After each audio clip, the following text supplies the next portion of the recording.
नमस्कार मित्रांनो, शौर्यगाथा या चॅनलमध्ये आपल्या सर्वांचं स्वागत आहे.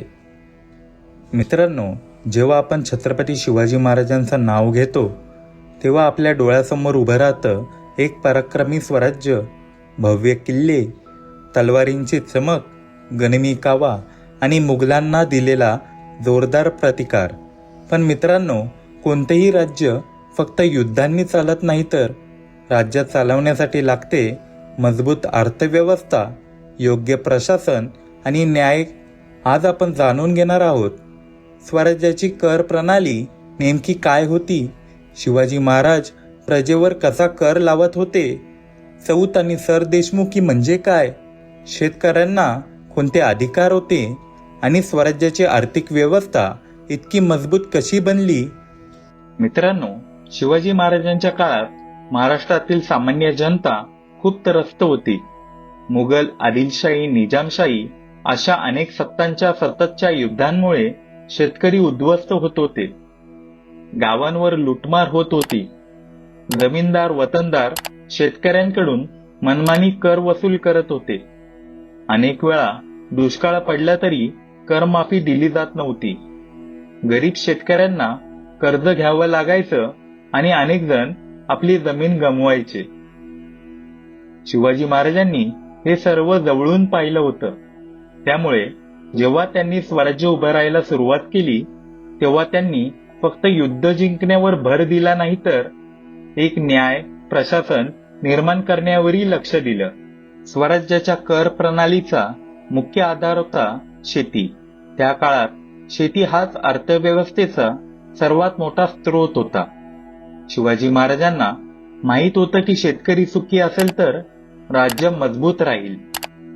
त्यामुळे त्यांनी सर्वप्रथम शेतकऱ्यांवर होणारा अन्याय कमी करण्याचा प्रयत्न केला. महाराजांनी मध्यस्थांची सत्ता कमी केली. पूर्वी देशमुख, देशपांडे, पाटील आणि जहागीरदार हे शेतकऱ्यांकडून मनमानी कर घेत असत. अनेक वेळा सरकारपेक्षा जास्त पैसा ते स्वतःसाठी घेत होते.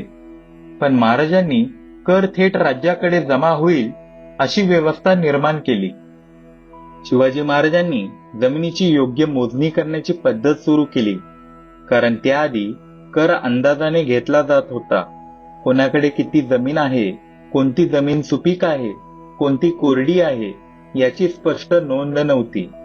महाराजांनी अधिकाऱ्यांना आदेश देऊन जमिनीची मोजणी करवून घेतली. जमिनीचे वेगवेगळे प्रकार ठरवण्यात आले.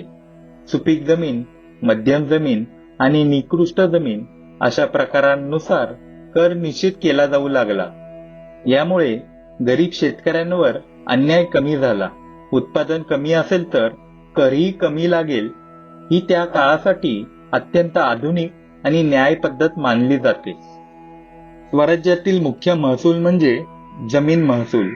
साधारणपणे शेतमालाच्या 2/5 म्हणजे जवळपास 40% हिस्सा राज्याला दिला जात असे. पण महत्वाची गोष्ट म्हणजे हा कर निश्चित होता, मनमानी नव्हती. मुघल साम्राज्यात अनेक वेळा जास्त वसुली केली जात असे, पण स्वराज्यात कराची योग्य नोंद ठेवली जात होती. जर दुष्काळ, नैसर्गिक संकट आलं तर करमाफी किंवा सवलत दिली जात असे. त्यामुळे शेतकऱ्यांचा स्वराज्यावर विश्वास बसला. शिवाजी महाराजांनी स्पष्ट आदेश दिले होते की प्रजेस त्रास होता कामा नये. स्वराज्याच्या महसूल व्यवस्थेमध्ये अण्णाजी दत्तो यांची भूमिका अत्यंत महत्वाची होती. हे शिवाजी महाराजांचे प्रमुख प्रशासकीय अधिकारी होते. त्यांनी महसूल व्यवस्था अधिक शिस्तबद्ध केली.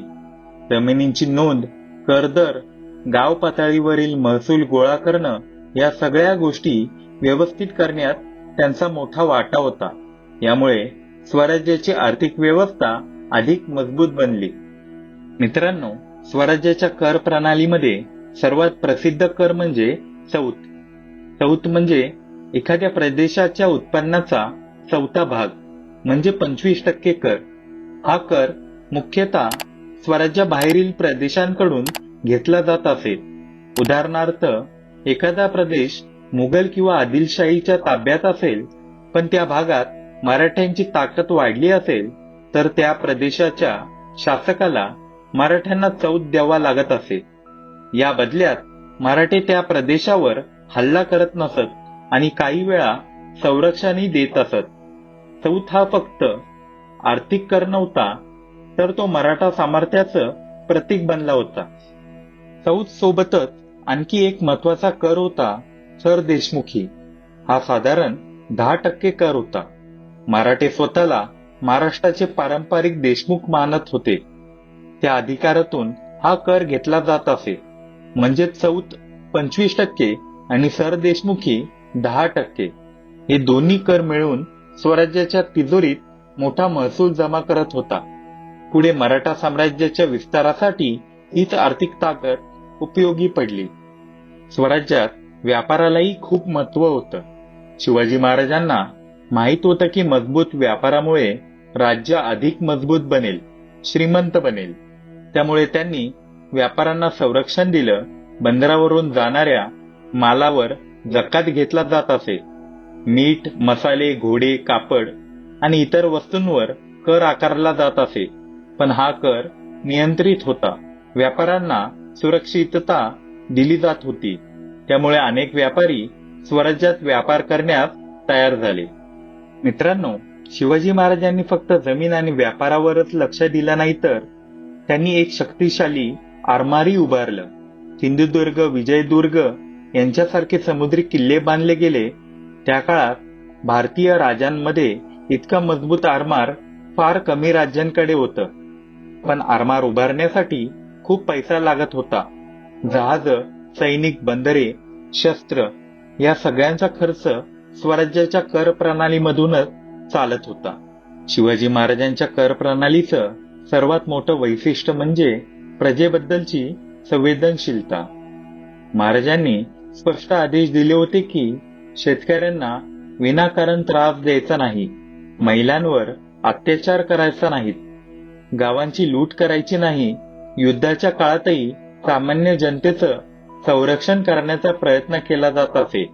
त्यामुळे लोकांच्या मनात स्वराज्याबद्दलचा आदर निर्माण झाला. लोकांना वाटू लागलं, हे राज्य आपलं आहे. मुघल आणि स्वराज्याच्या कर प्रणालीमध्ये मोठा फरक होता. मुघल स्वराज्यात अनेक वेळा जास्त कर आणि जबरदस्ती कर वसूल करत होते. पण स्वराज्यात कराची स्पष्ट व्यवस्था होती. नोंदणी ठेवल्या जात होत्या. दुष्काळात सवलती दिल्या जात होत्या. त्यामुळे अनेक लोक स्वराज्याकडे आकर्षित झाले. मित्रांनो, स्वराज्य फक्त तलवारींवर उभं नव्हतं, तर मजबूत अर्थव्यवस्थेवर उभं होतं.